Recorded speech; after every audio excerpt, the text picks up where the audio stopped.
Welcome to Nerds at Church, a podcast about nerdery and the Bible. I'm Pastor Kay, and I use pronouns like she and her.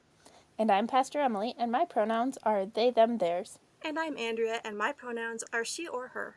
In this episode, we'll discuss Palm or Passion Sunday, which this year falls on April 10th. We have a couple content notifications for you for this episode.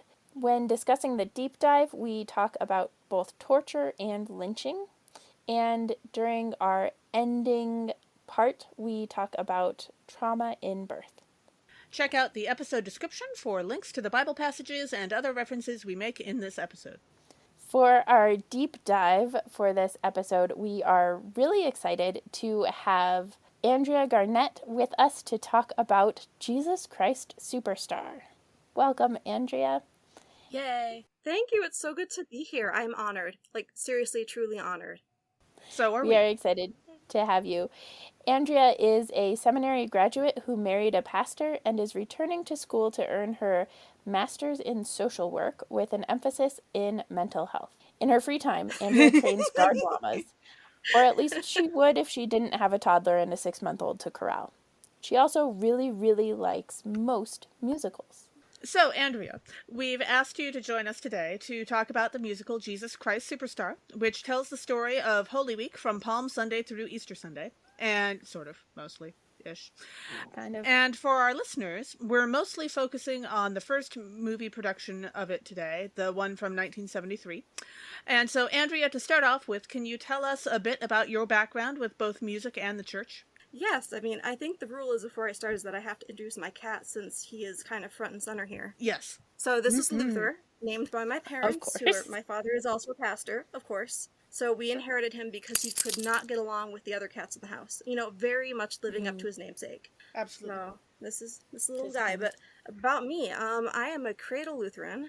I'm a chaplain's kid and a pastor's kid. You know, I spent most of my life moving around from place to place. And I ended up at the same college as Kay, and I got my bachelor's in religion there, and then went on to seminary and got my master's of the arts in religion. And my concentration was actually church history. You know, nothing to do with what we're talking about today. but I loved my thesis. It was actually on female medieval mystics in the 13th century. That was my passion for a while. And then I left seminary and couldn't get a job because, you know, Great Recession be like.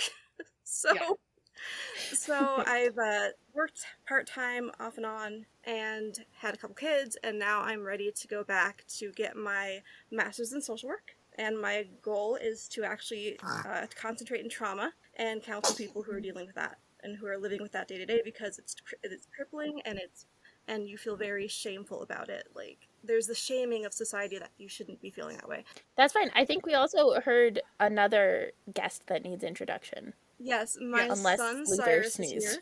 is here. He happened to sneeze. Very cute little sneeze. And you might have heard other coos or whatever here. But he is 6 months old, and he is having a good old time joining us here and learning early all about this stuff, aren't you, buddy? Well, Andrea, just because I know our listeners are going to love this, speaking of church history, you also once had a pet bunny who had the absolute best Lutheran bunny name I've ever heard. Well, we had a couple, because there was Dietrich Bonhoeffer, and then his girlfriend Katharina von Bunny, and then they had a friend called Johannes Bunnyhagen.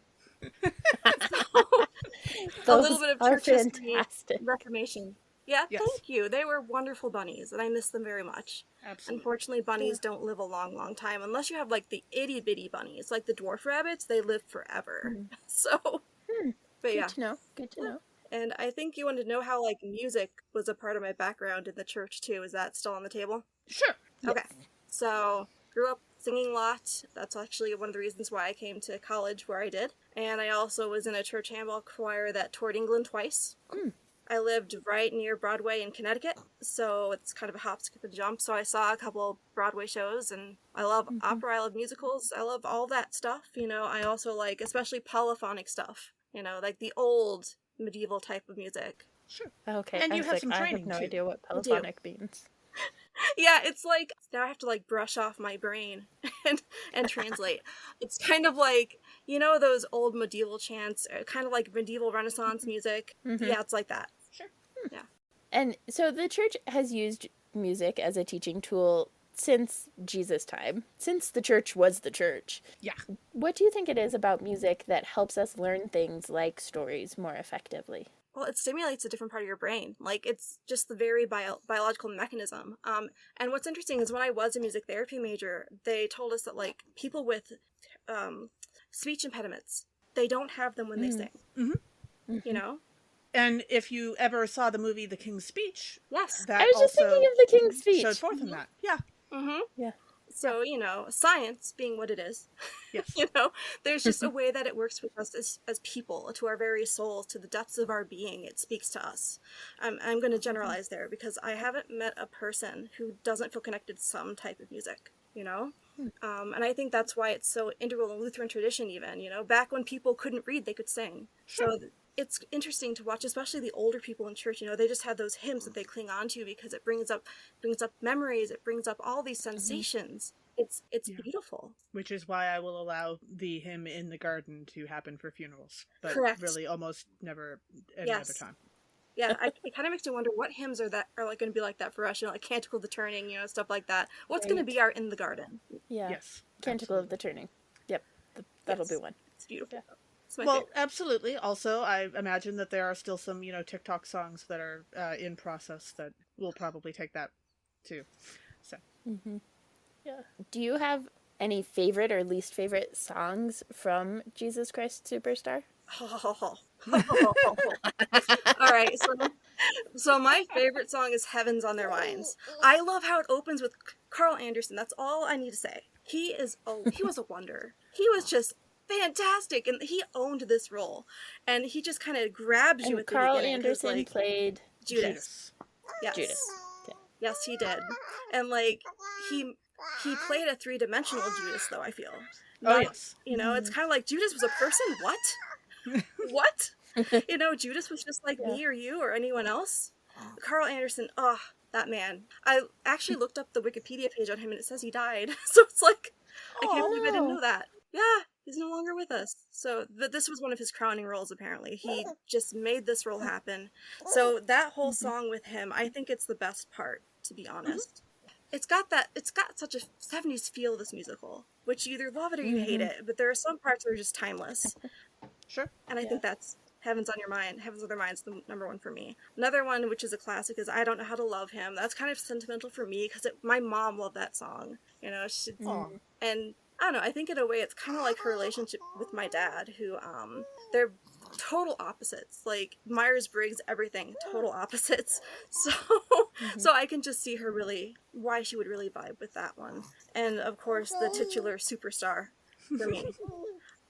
It's just like, so speaking of bringing the rabbits, going full circle, sometimes we'd hold up the bunny and be like, Dust Bunny, Superstar, It's just something fun you can do with it, And kind of like nerds at church, Superstar. Who are you? Fantastic. Yeah, it's just a fun song. It's well written, and I like where they placed it towards the end because I don't know. I have a hard time with musicals like this and like Godspell. Those like older 70s musicals about Jesus. They're not my thing usually, but this song is just classic. So.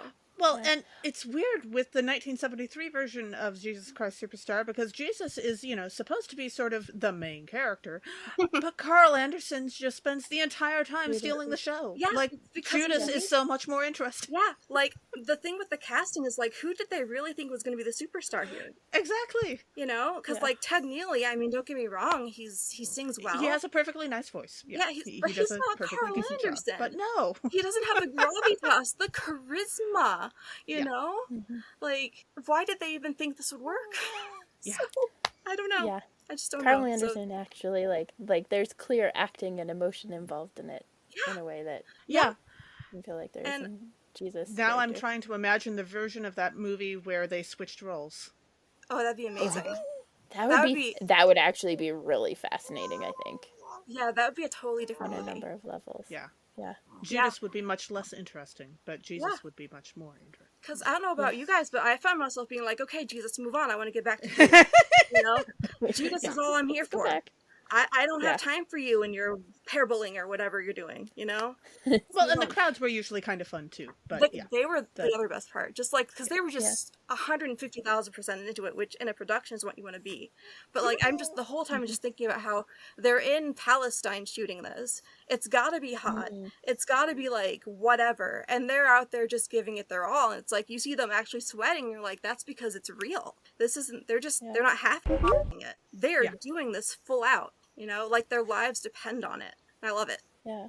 I didn't realize that yeah. that it was shot in Palestine. That's fantastic. I believe that the conceit of the movie where they drive in on the bus in the beginning and then drive out on the bus at the end, that part is fake. Like, this was an actual production.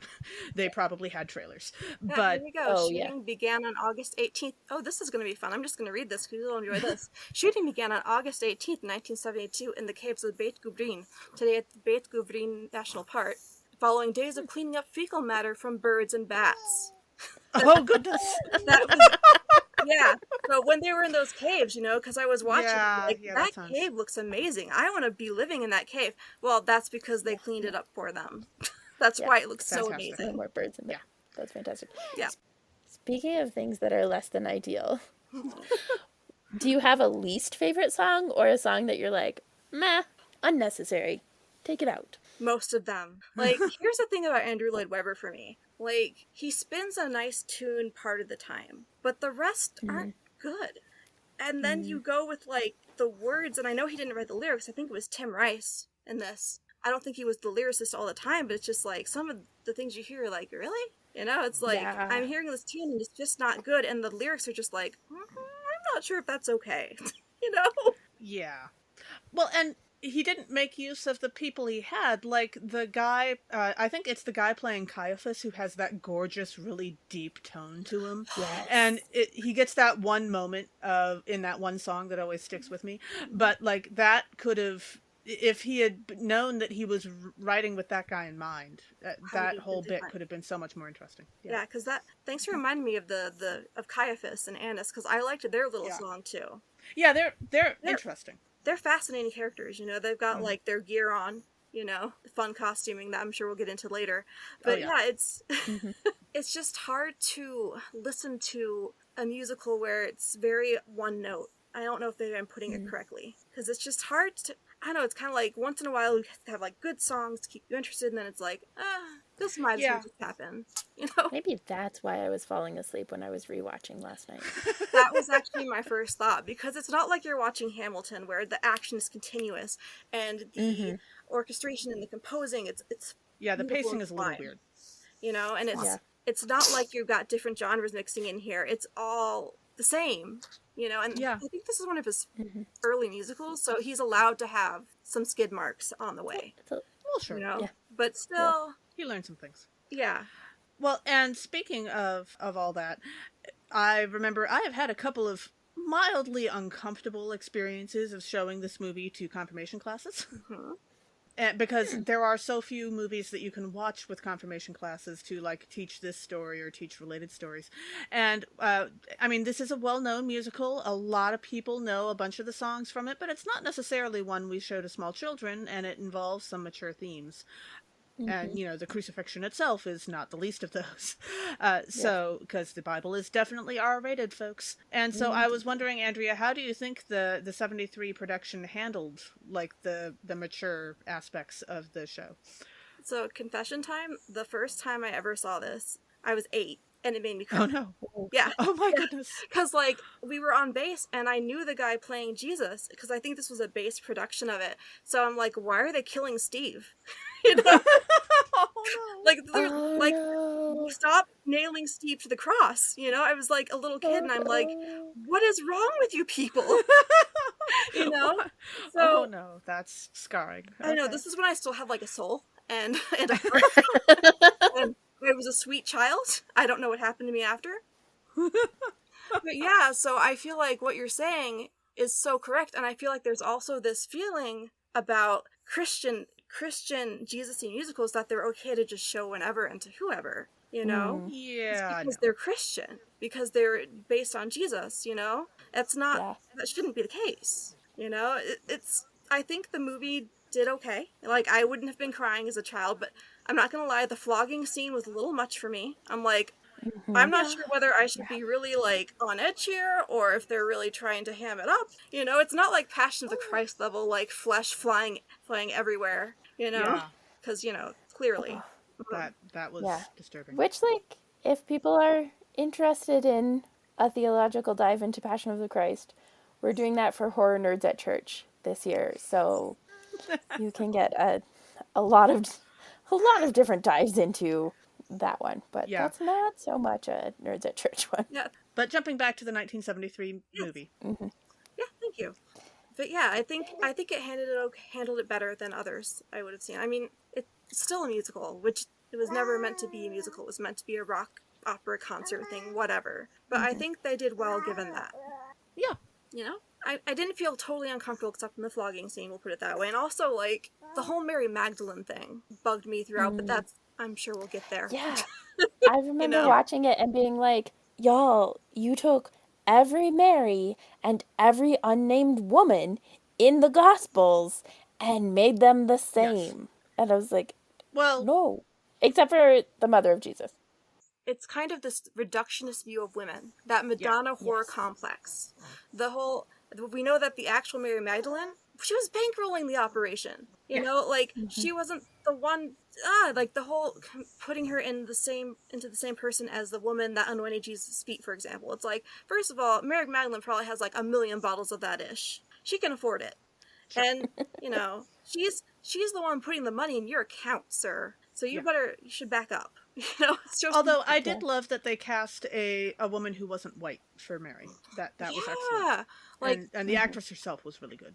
yeah, Yvonne Ellisman did a great job. She was amazing. So this is not a knock on her performance. She did the best that she could with what she was given. Which, again, by Andrew Lloyd Webber, good luck with that. I'm sorry. I'm sorry, you guys. He really does do okay at writing musicals. It's just, I have mad beef with his stuff sometimes. And He does a lot of weird stuff. Yeah. Yeah. And the story is a whole bunch of men and her. Yeah. And, like, none of the other women have speaking roles. It's just, she's like this amalgamation of these people, but so she's still looked down upon because, oh, she was a prostitute. Well, who cares if she was? Sex work is totally legitimate. Thank you. If that's what And you want to do. also- I'm sorry. I hope I'm not stepping on toes, but yeah. It's, No, that's why are we, sex work is work. yeah. Yes. But and it's her also like body. not actually true. Exactly. Right? Like, Okay, I'm gonna do an R2D2 moment here, but you, Pope Gregory. Like, for his creation of this BS that is another perpetuation of misogyny, no. She was an amazing, vibrant woman who, and it silences the apostle to the apostles, right? She's the first Exactly. one Right. to preach the good news of the resurrection. yeah.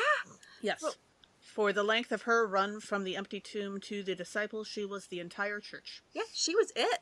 It was all on her, and she could have said nothing. Yes. And she spoke. God bless her for that, because Well, and speaking of Carl Anderson, there has been a fair amount of controversy regarding the 1973 production casting, particularly casting a mostly white cast, with the exception of Judas and Mary, and having a black man, Carl Anderson, play Judas, who betrays Jesus and is like, throughout most Yeah. of Christian history, the bad guy of bad guys. Yeah. That seems like a lot. Can you tell us a bit more about like that dynamic and kind of what's behind that casting? yeah, for those of you that have yet to see the masterpiece that is Jesus Christ Superstar, Ted Neely plays Jesus. He is your white bread, like, not, I wouldn't say like Scandinavian, but he's definitely kind of sandy blonde hair, white. But did he have blue eyes? I can't remember. Probably. This is 1973, Probably. let's be real. Yeah. And then you have Carl Anderson, who is a black man, Yes. who is Judas. First of all, the optics look really bad, because it's like, everyone, I'm not going to say everyone, most people think of Judas as the bad guy, like one-dimensional villain, betrayed Christ, here's 30 pieces of silver, and then you have Jesus who is perfect. So yeah, again, optics really bad for that. In reality, when they were casting, Carl Anderson just blew them away, because he's Carl Anderson. And Yeah. he owns that role, and I hope it's on his tombstone that is his quintessential gift to us. It's his talent and his voice. But And phrase it correctly so that it's not just calling him Judas on yeah, the tombstone, because that would be a little awkward and would need some That might not context. be, uh, Like, Carl the Anderson, best Judas ever. the true superstar and Jesus Christ superstar. That's all I'm gonna exactly, say. yes. But And again, I'm imagining that movie where they switched roles, and that would be extraordinary. amazing. It'd That'd be be a whole beautiful. different Can someone do a deep fake on that? Because that'd be really cool. In between the Yes. deep fakes of Putin and Zelensky, just add in Carl Anderson and Ted Neely in reverse roles. But especially going back to the whole bad optics thing, especially when we tend to associate darkness with bad and light with good, and how that is harming people of color in our churches and in the world. That's not good. I am not black. I am obviously translucent. If you can see me on here, it's very clear. See what I did there? Yeah. But so I cannot speak from that experience, but I can say what I see. And if I were a person of color, this would be a problem for me, regardless of talent. Don't get me wrong, Ted Neely did a great job, but who else was out there that could have fit that role, and who was not considered? Who wasn't Carl freaking Anderson and just grabbed it and took it because you couldn't deny him, So there's that to consider. And I think especially the Judas death is particularly traumatic. Yes. It is jarring. Because he is a black man. Yeah. And he is hanged. Yeah, and just the way I forgot that they showed all of it. And when I say all of it, you guys, I mean all of it. It's a silhouette, and you see his neck kind of break. Well, not kind of, it breaks, and he's hanging there. But the minute that came on, all I could think of was Strange Fruit by Billie Holiday. All I could think of. It's so out of place in this musical that's so, quote unquote up. And, it's 70s happy flower child feel. And then suddenly you have a black man hanging from a tree. How is that not traumatic? Like you said, Em. How is that not traumatic? And then the end of the movie where they're all getting back on the bus, Carl Anderson actually does have a moment of getting back onto the bus, although Ted Neely doesn't, if I remember right, which felt a little weird. Because the whole bus one thing of felt those a little people weird came to back me, to yeah. life, and the other one didn't. But supposedly. what does this mean? But Carl Anderson's moment of looking around for the last time at the scenery before he got on the bus was really poignant. Yeah. Mm-hmm. Yeah, and it's just, I did appreciate that in the musical, because I kind of wonder if there was an allusion to the racist past that America had experienced recently with all the lynchings and everything going on before during the Civil Rights era, after. But especially given that it was a 1973 musical, when did the Civil Rights Act get passed? 68, right? 60, something like that. 60 something. I know 65. Martin Luther King was killed in 68.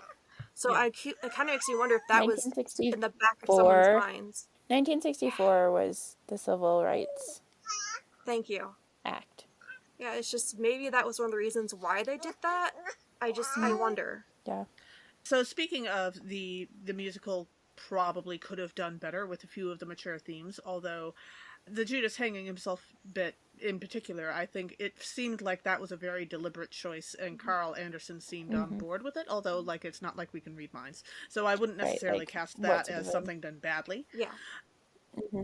There were some things they could have improved on, and so what would you like to see if you saw a modern production of Jesus Christ Superstar, preferably, with the knowledge that they weren't actually murdering the person getting nailed to the cross this time? Gosh. What do you think could be handled better? Oh, there's so much.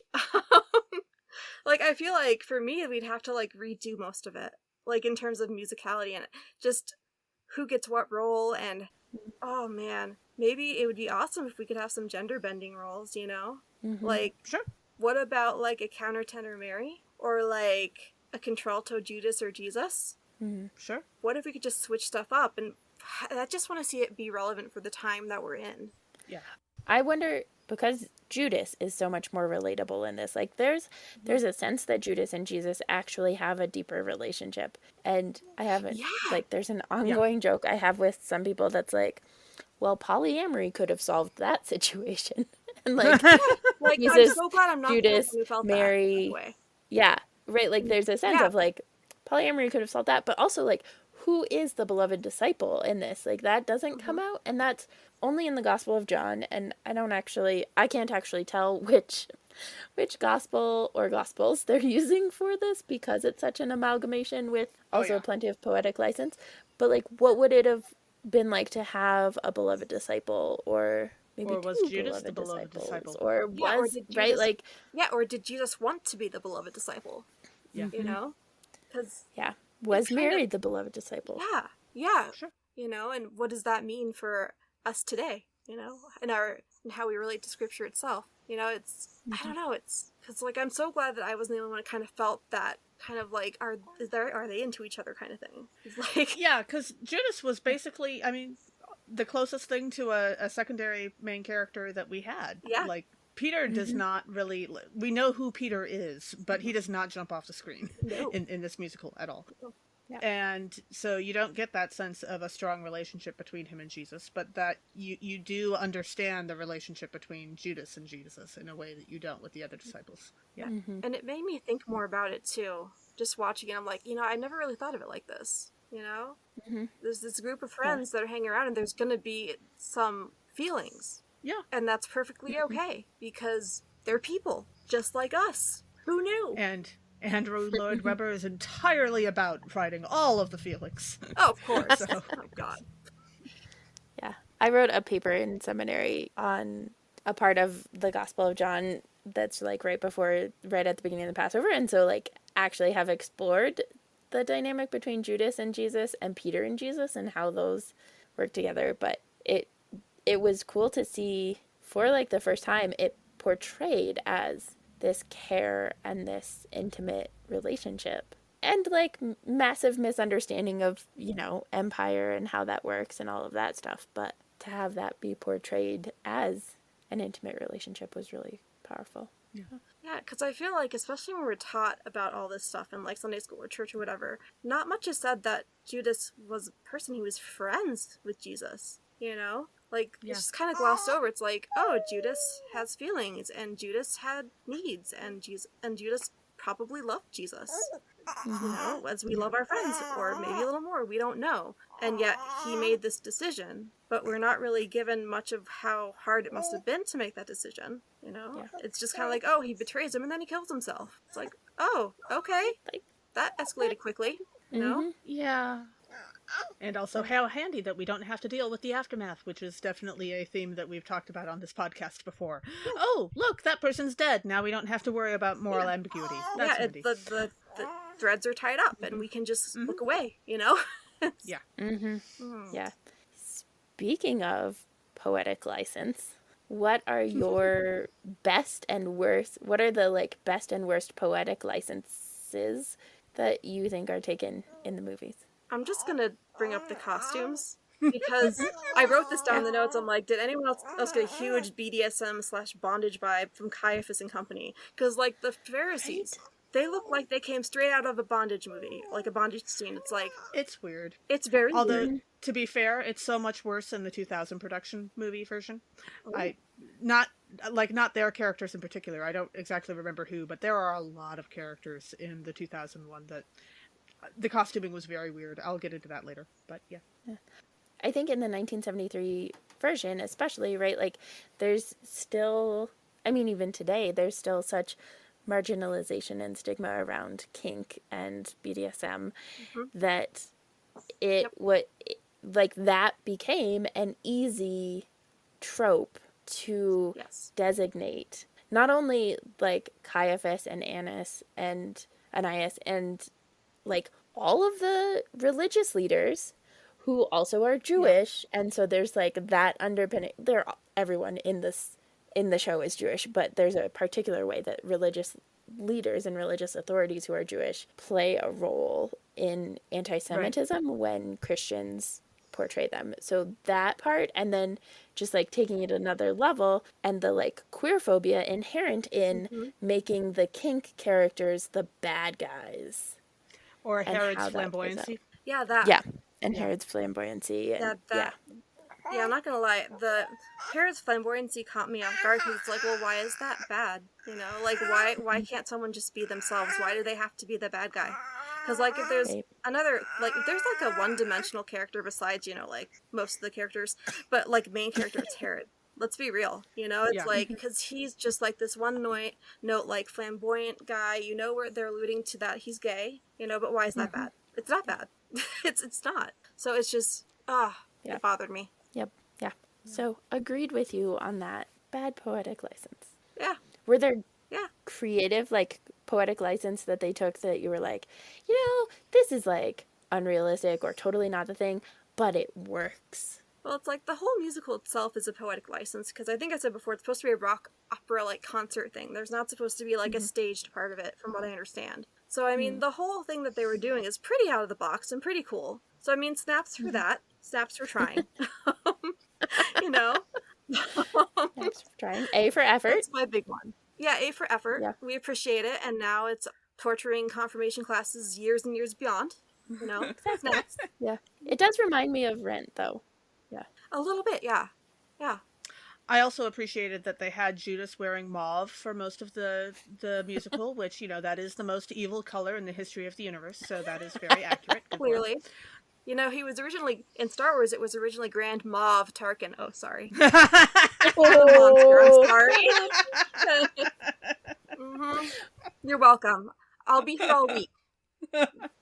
To be fair, in our Lent, was it Lent 3? Yeah, in our Lent 3 episode, Kay definitely cast Pilot as Grand Moff Tarkin for our Let's Make a Muppets musical segment. I still think that would work. The guy who played, that would work it could beautifully. be Grand Moff Tarkin. I think he would work. Yeah, that would even be he could do better, it.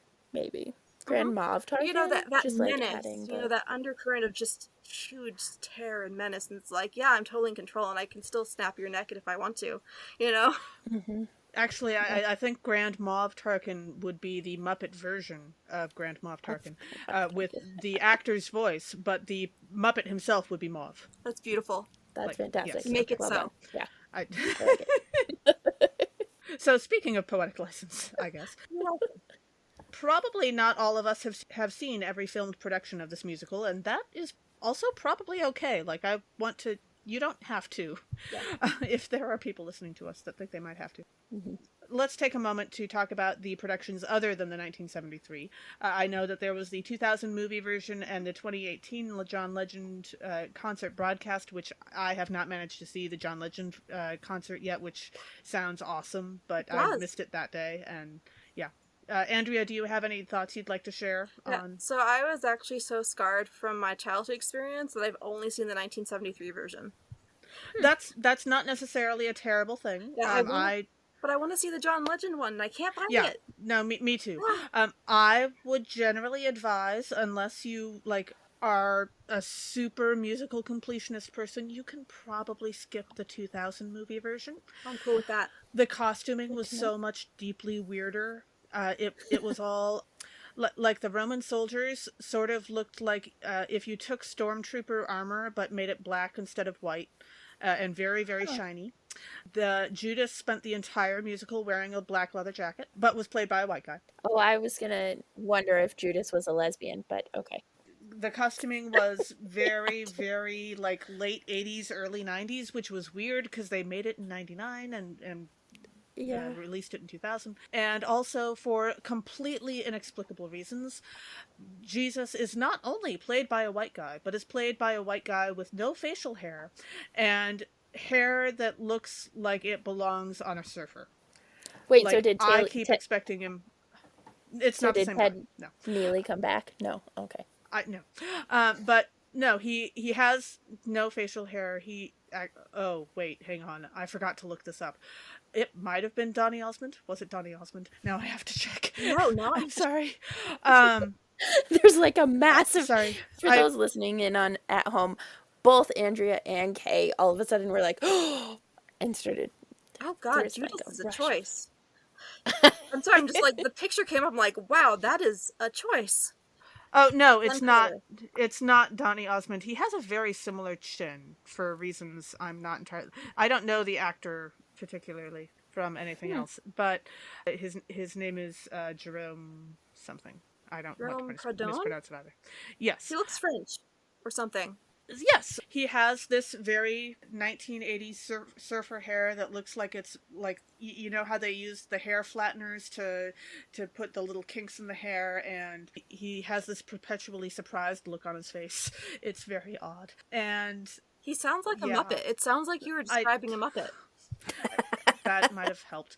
Like Maybe it was they a could all Muppets sing. musical Like and you just all of didn't the know. I haven't seen it in a little while, but as I remember, the actors themselves could like sing properly. The music was done fine. That was fine. The costuming was deeply weird, and like just kept getting weirder as you went through.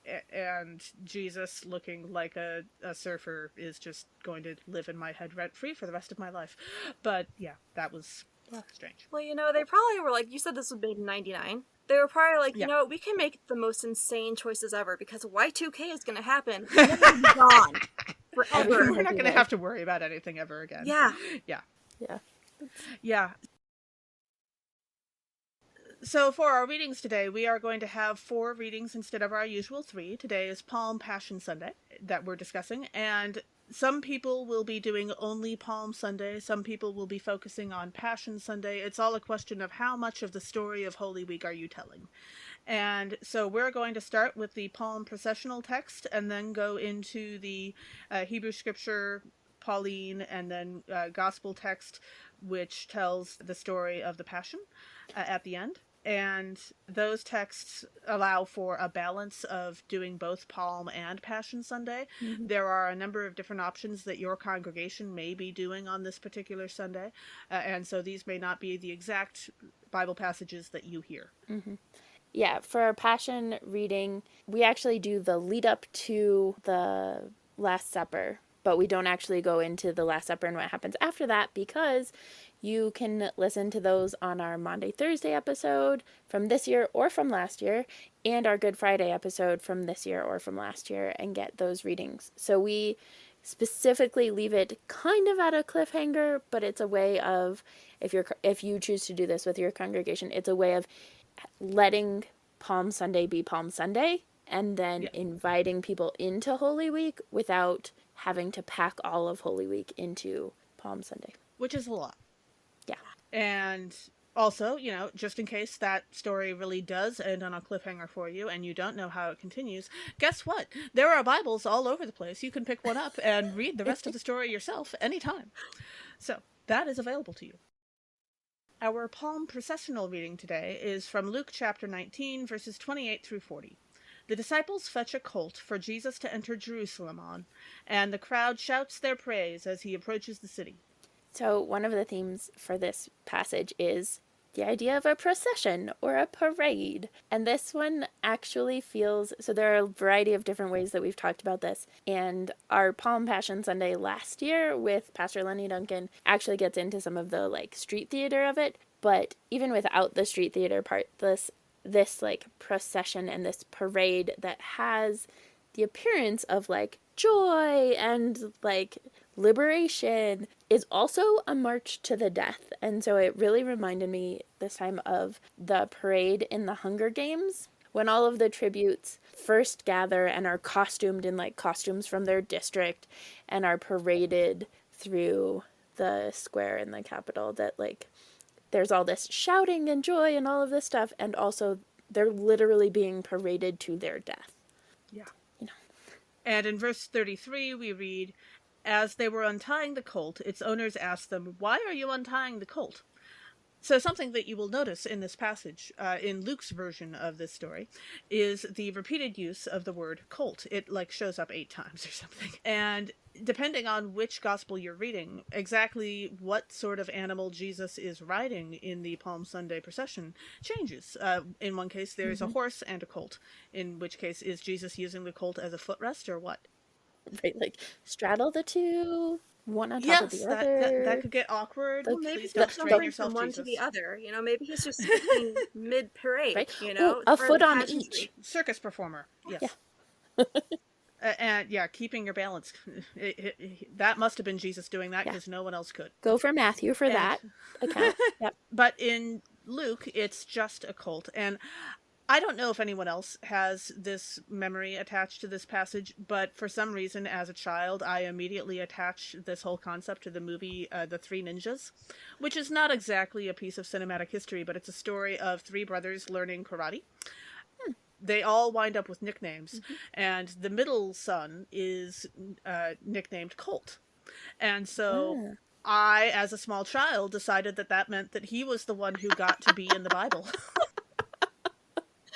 That makes sense to me. And That's I don't think fantastic. Jesus would have fit riding him, but that's the best price of Jesus I've heard in a while. That's really yeah, amazing. and so I mean, a Muppet I Jesus always might have. appreciated that, but Yes. oh goodness. So yeah, so the human character that we are casting in this particular scene is the Colt, who is now a person.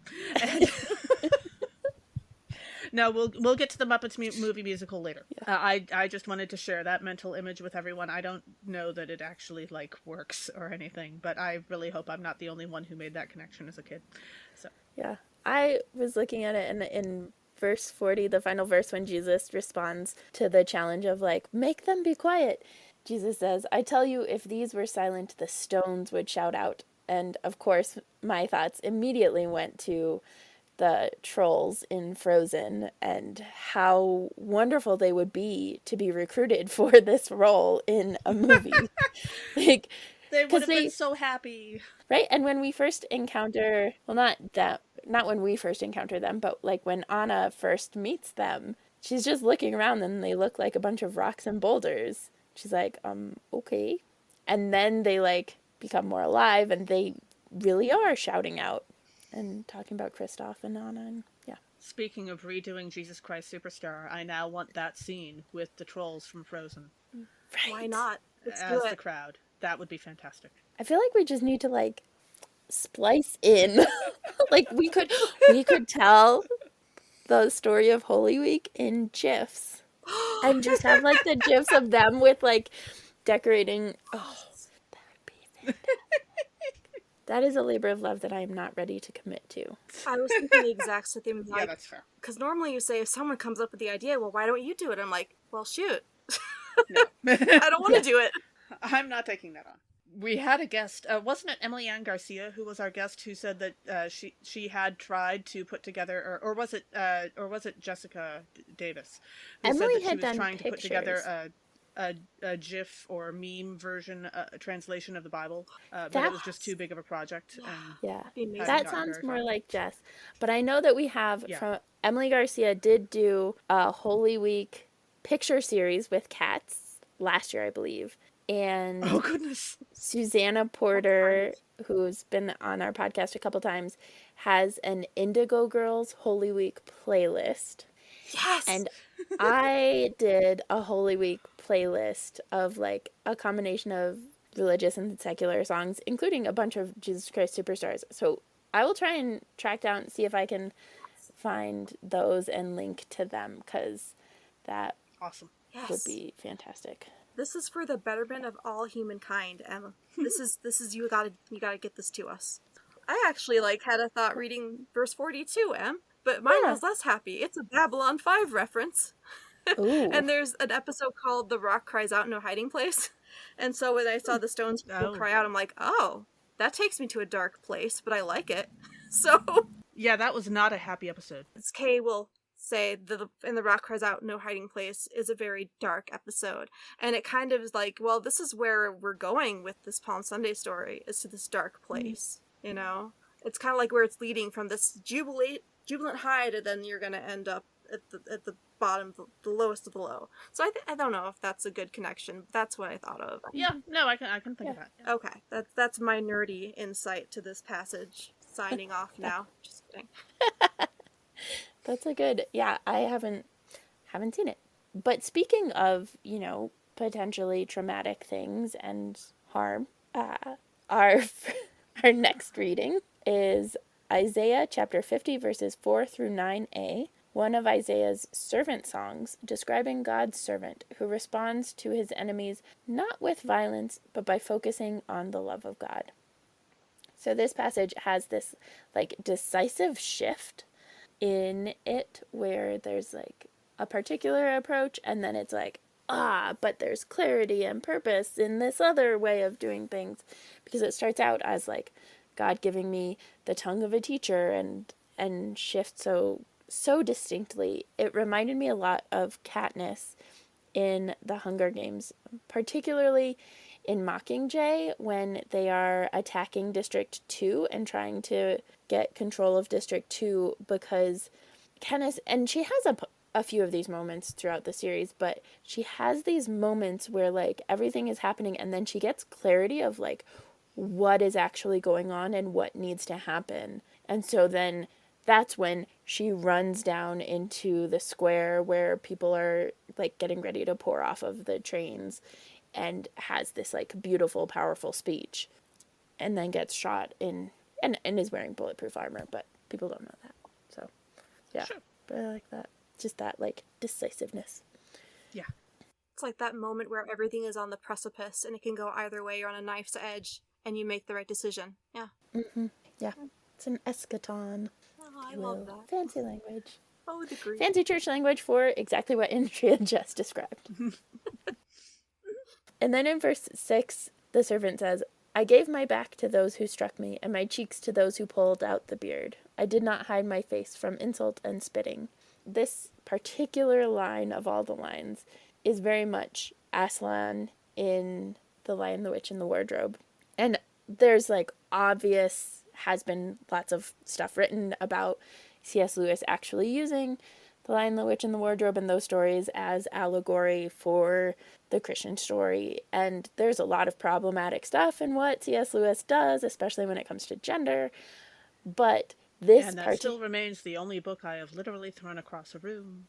Ooh, Oh, interesting. my. I have not thrown it I across was like the 9, room, but yeah. nice. But this line, I think, is one of the main ones that C.S. Lewis had to have used to create the understanding of Christianity that he depicts in The Lion, the Witch, and the Wardrobe, because it is like this is what happens to Aslan. Like he goes and he offers himself and they pull out his fur and they tie him up and all of that stuff. And yeah. Cool. Yeah. And then in verse 7 we read, The Lord God helps me, therefore I have not been disgraced. Therefore I have set my face like flint, and I know that I shall not be put to shame. And, okay, we've already brought up Babylon 5 in this episode. But the There is original no reason limit. why I was thinking of Babylon 5 earlier when we were getting started with the episode was because I had just come up with this connection, which is that if you're going to talk about someone who sets their face like flint and refuses to be disgraced even in the face of other people trying to put them to shame, Jakar from Babylon 5 kind of embodies that He whole does. thing from day one. He is of a race that has been subjugated and enslaved and oppressed by another set of people in the show for generations. He has immense personal dignity and a beautiful voice. I'm not just like talking about his speaking tone, but actually like he has a knack for words that is fantastic. And he has his own personal dignity, which even in the face of all of that terrible treatment and some cases more personal mistreatment, and times when he is being asked literally for various reasons to put aside his dignity, he still has it inherent to him, and it's quite remarkable. Yeah. Especially since like he is so visibly not human at all. Yeah. And the idea of not only being able to pull off that acting job, but to do so while also wearing this incredible amount of prosthetics on your face was pretty remarkable. So Especially, do you remember that speech at the end of season 2? So, at the end of season 2, Jakar's people are subjugated again by this same race that Kay talked about. yeah, they had been freed for a little while, and then yeah, stuff happened. So stuff happens. Okay, so I'm bringing up my phone because what someone did is they took part of that speech and put it on the Ukrainian flag. I saw that. And I was going to say, I don't know if you saw that. So, I don't know, should I read it? Because it's pretty awesome. Sure. Okay, sure. So since you haven't seen this, I'm going to read it to you. So, no dictator, no invader can hold an imprisoned population by force of arms forever. There is no greater power in the universe than the need for freedom. Against that power, governments and tyrants and armies cannot stand. And then they traded this in. The Russians learned this lesson once. Ukraine will teach it to them again. It's just like powerful. Yeah. And Powerful actually, stuff. this is not the first time that words from particularly Jakar, but also from other parts of Babylon 5 Yeah. have been taken by people who are going through literal hell Yeah. and used for their own context. Yeah, it is. Because the writing for this show was Yeah, extraordinary. for anyone out there that's going through a rough time, this is a great show to watch because these characters go through it and they persevere. And yeah, it's going to suck, but there is a tomorrow. So for anyone who's really, I don't know, dealing with some... Sorry, you're going to have to R2D2 me again. This is just some of the wordsmith stuff that J. Michael Straczynski does in this series is just so uplifting and it's so empowering. Yeah.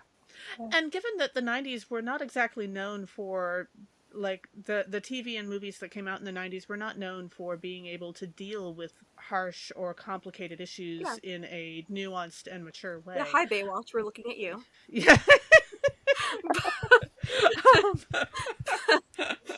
Yeah. Well, not just them, but yes. But the 90s were not exactly known as a era of cinematic mastery or anything. Yeah. And this show managed to do that pretty well. Yeah.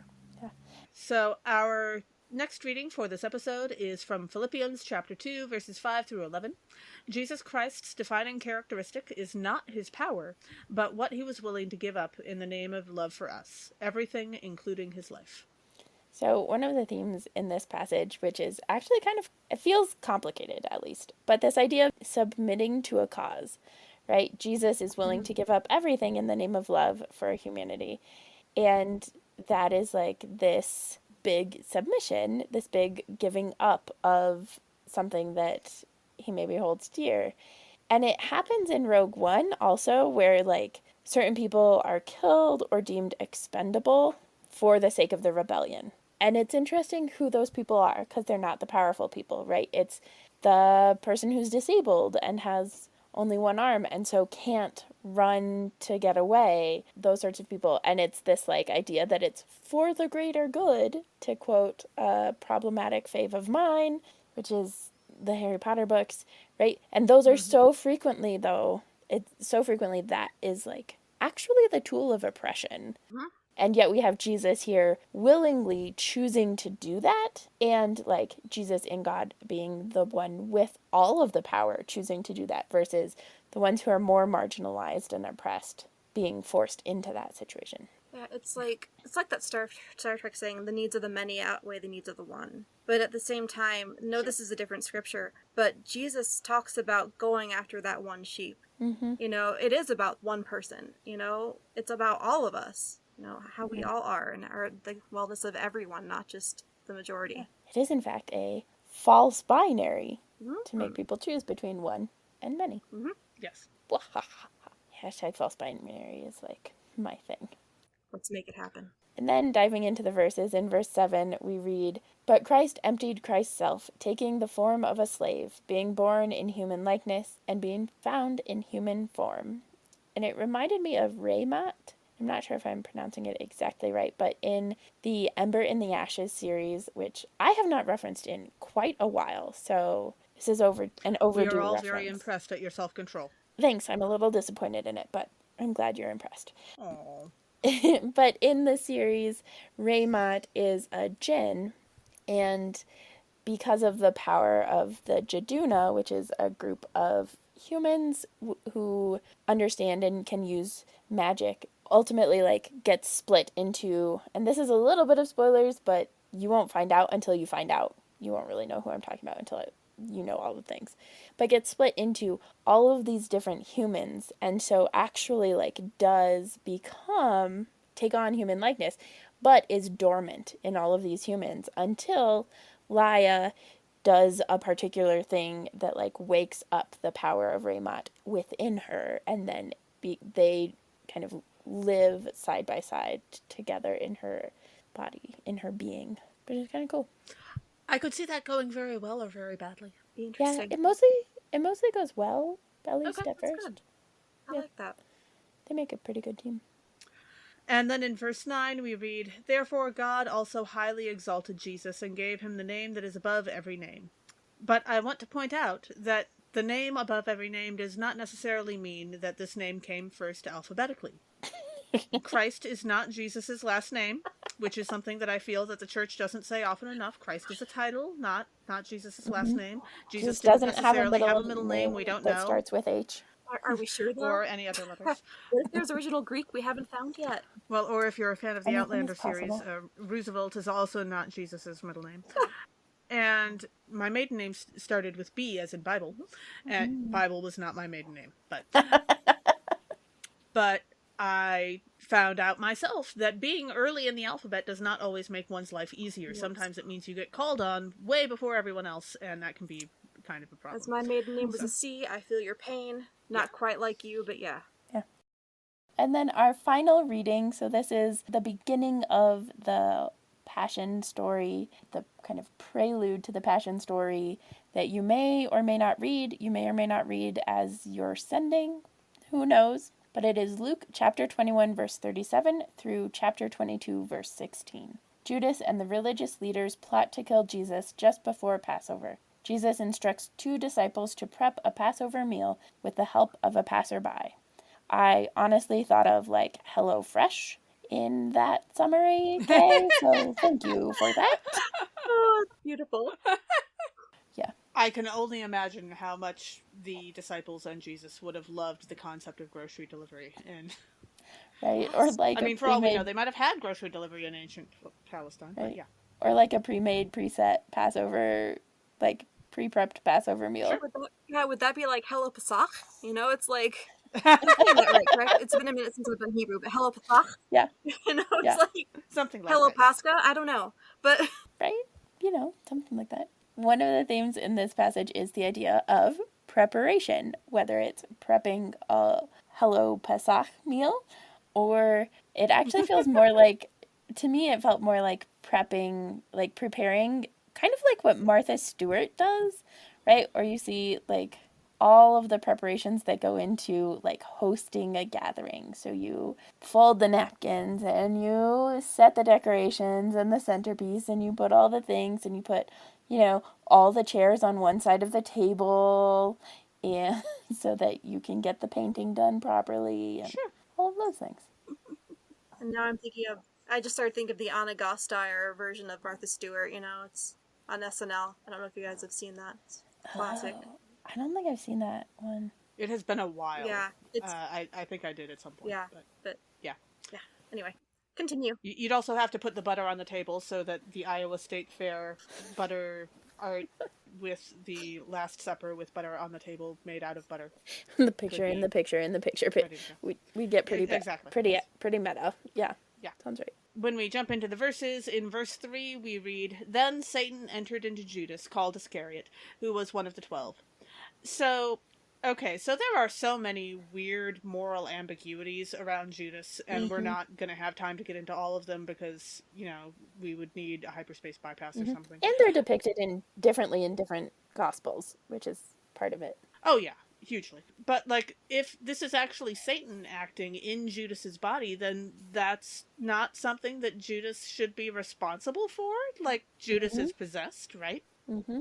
So, like, is this like there's this whole thing in the first Avengers movie where Hawkeye is basically being mind controlled by Loki for a decent chunk of the movie, and he is clearly not responsible for what he's doing. And I've seen a lot of good fan fiction come out of that. But more recently, it's been announced that actually Loki was under control from the Mind Stone during that whole movie too. He wasn't actually trying to do, you know, a giant genocide. And I think you can tell because his eyes have changed color in the movie. His eyes are blue and they're supposed to be green. Didn't know that. Or something like that. That whole concept of Loki wanting to, you know, kill a whole bunch of people didn't really make sense because Loki was a trickster. Yeah, Loki was not like an that. evil genocidal maniac. Yeah. Mm-hmm. And so, so he was being controlled through the Mind Stone by someone else. But that, you know, brings up the concept of how could you insist on someone who's being controlled by someone else to be responsible for what's done during that time. So Luke does not really blame Judas himself for what happened. Luke is blaming Satan. Yeah. So that feels good. Yeah. I mean, Yeah. Satan doesn't feel good. Satan's bad, but feels good to not like blame Judas. Oh my god. It is clearly towards the end of the day. And then in verse 10, we read, "Listen," Jesus said to them, "when you have entered the city, a man carrying a jar of water will meet you. Follow him into the house he enters." And this is a gender bending spot in the Bible, and which I love, and I just was on an episode about gender identity for All Places Together, so we'll link to that. But this comes up in that because the people that carry jars of water, are generally women in biblical times, and so there is this beautiful space where like Jesus is like, the queer one, we're gonna go hang out with the queer ones. We're gonna hang out with the folks who are gender nonconforming. And so they do that. And it just reminded me of like Agent Carter, who has to face a lot of like in the Marvel Cinematic Universe, that there's so much that is like she is fulfilling an unexpected gender role, like, and she's dismissed about it and all of that stuff, and yet she is the one who accomplishes the thing. She's the one who does the thing. And so this, like Jesus saying, "Go to the man carrying a jar of water," is this like beautiful queer affirmation that I love. Yeah. And now for our newest segment, Let's Make a Muppet Musical, in which we take scenes from the Bible passages that we've been reading and we recast them with Muppets and the occasional token human. Woohoo. So, Andrea, do you have any thoughts about recasting any of these scenes with Muppets or the people who might join them? Yeah, because like I basically took people from Jesus Christ Superstar and swapped them in for Muppets or Sesame Street characters. So I don't know if Yes, I totally also want the version. Like, I am totally good with a Muppet version of Jesus Christ Superstar, except it's the trolls from Frozen who show up to do the crowd scene with the procession, right? So, like, I'm good with that. Is a situation where we can mix in Muppets and some other, like, and we could like pull in Veggie Tales for the Passover. I mean, it's their Passover is not going to be at all like Passover that we know, but that would be a fun There will still be food. Yes. Yeah. So I have some ideas for casting. All right. Awesome. So I'd love to see Rizzo the Rat as Judas, just because there's layers there, and because he does so well in like A Muppet Christmas Carol and all that stuff. Yes, as the host. And for Jesus, I say Swedish Chef. Oh. Like, we're still debating what Jesus said today. It's like he's like, we should love one another. We're debating it. Jesus. So he might as well be the Swedish Chef. We don't know what he meant. Yeah, it's like we always love one another, but we still can't get it. So, Bork, bork, bork. so yeah. And Fozzie Bear is Mary Magdalene. I don't know why, but I refuse to cast Miss Piggy because it's too obvious. All right. And Fozzie Bear is just likable, so I think he's very lovable. Miss Magdalene was pretty cool. Well, okay, so Mary Magdalene herself is awesome. Mary Magdalene in the movie is a tad on the needy side, and that actually does line up with Fozzie Bear. It does, doesn't it? Yeah. Yeah. Like, and then for Pontius Pilate, I had Sam Eagle because obviously we have to do this the right way. The Empire way. That's mine. This is the second time Sam Eagle has come up, so, and the second time the Swedish Chef has come up. So, yeah. Well, obviously, because the Swedish Chef is kind of like the Muppet of Muppets. Kind of like Jesus is the King of Kings. Swedish Chef, Muppet of Muppets. That's right. I said it. Now, what kind of headgear would that involve? Oh, well, a chef's hat, obviously. Okay. Like a chef's hat with some thorns around it. God, I'm horrible. Oh, goodness. I'm going to fall so quickly. This is okay, though. At least the reason is interesting. I went to seminary. Yeah, but like, and then for Caiaphas and Annas, Statler and Waldorf, you know the old guy Muppets that sit in the theater and like heckle? We love them. Yes. And Simon Zealot is animal, obviously. Because that's the only way you can go. Clearly. Nice. You know, I mean... Also, Animal is pretty much the only zealot of a Muppet we've got. Yeah, and here's a stupid question. Simon Zealot in the musical is Simon Peter, right? Like, or is that... I think they mixed those two. Yeah, I don't think that we got... Not a stupid question, because questions are not stupid, but... Yeah, I don't know. You know, if he is Simon Peter, then, you know, pretty extreme. But then... I mean, if he is Simon Peter, then the Simon Peter character in that movie would be way more interesting. Right? He's a little boring. Yeah. I mean, I think it's a different one, though, because I think there's more than one zealot. Yeah, I think there I had is so many questions, though. Yeah. Like, again, come on, Andrew Lloyd Webber, let's make it clear. Let us know Yes. your characters. Sorry. Yeah, Going off. we're so busy focusing on Judas that we don't really get to know the other Yeah, disciples, it's Yeah, I like couldn't tell you which who is probably anybody not else fair to is. them. Yeah. same, Yeah, same. yeah. So moving on. King Herod, we have Pepe the Prawn because obviously, All right. why not? Why not Pepe? I love Wikipedia. They said there was a Peter. That's why I was confused. But I'm like, okay, I'll just, if there is a Peter, he can be Kermit. Why not? I could see Yeah, that. Kermit, he can be the Kermit Rock. can absolutely be in the background and just be making his little frowny face occasionally. Yeah. And for token humans, this was hard because I was thinking like Little Nas X or Ariana Grande as Judas, and They Ariana do have DeBose, amazing she was voices. in West Side Story as Anita as Jesus. And I want Ooh. a dual role for RuPaul as Mary Magdalene and Herod, and the Oh, Drag Race cast as in the background. That was my thought. as like all of the Because disciples. yes, exactly, in drag. I want them to be in drag. Yeah. So Naturally. obviously, yeah. I hope I didn't like Right. upset anyone by those choices. I hope that wasn't insulting. Those Just are I don't those are know. some pretty expansive. This is the like most thorough casting out of any of them that we've seen. So Thank you. I wrote a Absolutely. thesis. I do research and I can do this. Sorry. so Andrea and Cyrus, Yes. any other thoughts Yes. on life, the universe, and everything? Oh my god, so many thoughts. So I had an idea for this because so we've been doing this books for babies thing. So I should explain a little more. So when I had my first child, she was in the NICU for like 10, 11 days, and there was only one book for the whole unit for parents to read to their kids. Wow. Yeah. Yikes. Yeah.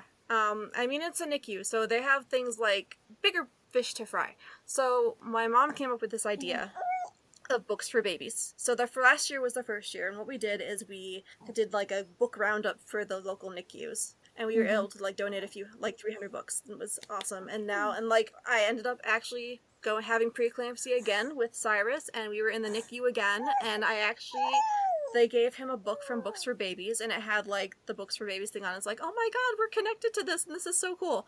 So Aw. we're doing it again this year, but this time it's for pediatric IV rehab for kids. So it's pediatric, OT, speech therapy, PT. My daughter actually has cerebral palsy, and she was just diagnosed with autism this past week. So these therapies are vital, and they need books. So since it's almost over, I think like it technically ended on the 19th. They're still accepting books, but I wanted to do this more broadly because we all are near places like a NICU, like a hospital, or a kids rehab, whatever, like a IV rehab for kids, something like that, where there is pediatric therapy going on, and they need stuff.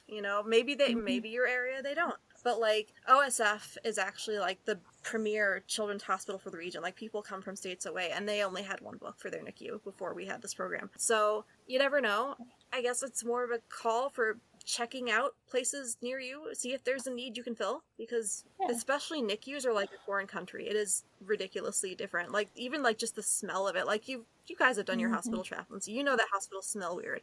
Well, NICUs you smell even weirder It's a different because kind they're of weird. so much more stringent about their stuff. And when you're in there, it's like you want time to stop, but it won't. But something that was really helpful was just reading to my kids.